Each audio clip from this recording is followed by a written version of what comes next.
We are going to move over to the next speaker, which is no other person than our own Sarah McArthur, a seasoned leadership coach and editor-in-chief of the Leader to Leader Journal. She has an impressive track record, having coached world leaders. She's a trusted advisor to global leaders and sits on the advisory board of the Francis Hessenfeld Leadership Forum at the University of Pittsburgh. She is the author and editor of multiple leadership books and a founding member of Marshall Goldsmith's 100 Coaches. She's also a former COO of Marshall Goldsmith Incorporated, which is based in the New York City. Just to tell you that the Africa Feature Network is a very big family. So we have all of these big names, all of these change makers that are contributing to our story. I have just one unique question for you, Sarah. How do you see the relationship between leadership and the media evolving, especially within the African context? And what can responsible journalism, especially solutions-based journalism, play in redefining global leadership narratives? Well, it's wonderful to be here. Thank you so much for that introduction. And it's really such an honor and a pleasure to be here. And to be part of the launch of the Luminate Africa Journal. Congratulations. Thank you. Congratulations. Peter, I can't see you, but I know you're there. I first learned about Africa Feature Network through Peter. And Peter and I had a conversation, and I am just absolutely inspired by the dedication, the discipline, the enthusiasm, the structure, the hope for I call it Bright Future, and I call it Bright Future because my dear friend Frances Hesselbein, that's what she called us. She called us those who were younger than her. She lived to be about 107 years old, and she passed away in 2022. So she called those of us who are carrying the torch of principles-based how to be leadership, solutions-based leadership, that I'm hearing, I get to hear every time I get to talk with Peter and Norman and all of you. That's what we're all about.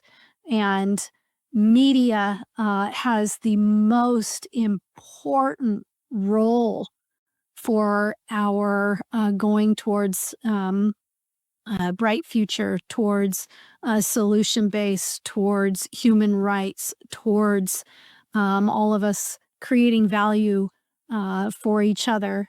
It has the most important role. Our media is our communication. So what this voice of the Luminate Africa Journal is to me is the voice of sustainability, the voice of hope, the voice of solutions-based leadership being heard, throughout the continent of Africa. And then even over here, I know Dr. Newton, he sounds to me, I haven't met you before, but I'm thrilled to hear you speak here and cannot wait to learn more about you. And you're just right up the road from me in Connecticut. So the Africa Feature Network is influencing the huge continent of Africa and then reaching out across to at least Canada, the United States, and I'm not sure where else. And that's the power of media and journalism. And I always feel like my responsibility as a journalist, as a communicator, is to carry that torch of principles-based, how to be leadership, and looking for solutions of how we can all work together going forward. So I'm just so excited to be here. I hope I answered your questions. I'm absolutely thrilled to be here and celebrate the launch of Luminate. I won't leave you without asking this question. There's this whole concept about framing, about the poverty porn. The media, the way the global media reports about Africa, it's always been based on poverty porn, relating stories that have been negative, talking about poverty, putting Africa in this negative light.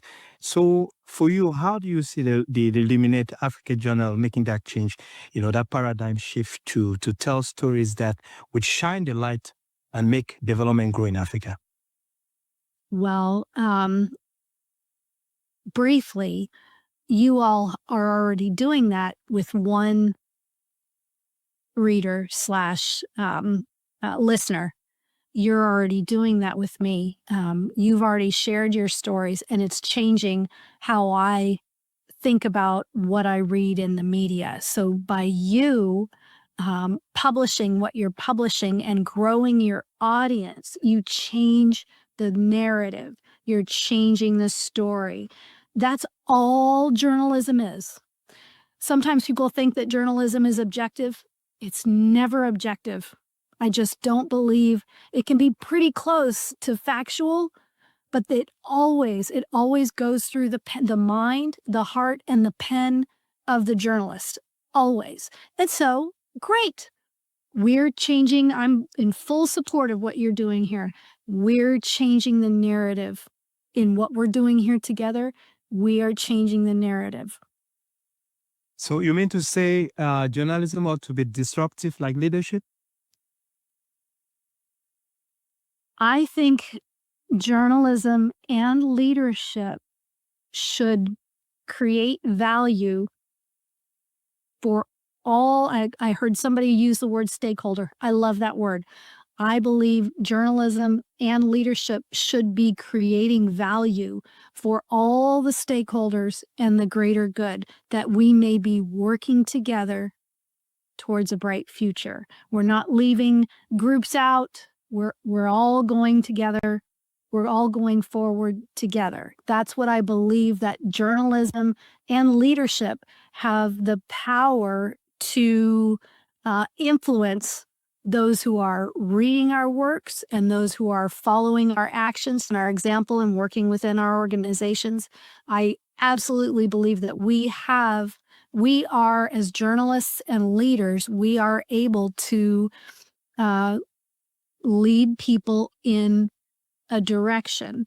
And it's, I believe, my responsibility as a journalist to lead people in a positive direction. I could just as easily be a corrupt person leading people in a negative direction. That's not, I don't work with people like that. And I know this isn't like that. Hello, Sarah. Role. Yeah, thanks a lot. I know you have so much to share with us. We've had, I think, a fireside discussion with you on AFN platforms, on our meetings, and you have been so inspiring, guiding us. And we know leadership is very, very critical in terms of the media. We need to take our government to task. We need to ensure they are accountable, because that's all good governance. And that's what we want to speak in terms of development, because development without governance principle doesn't make sense.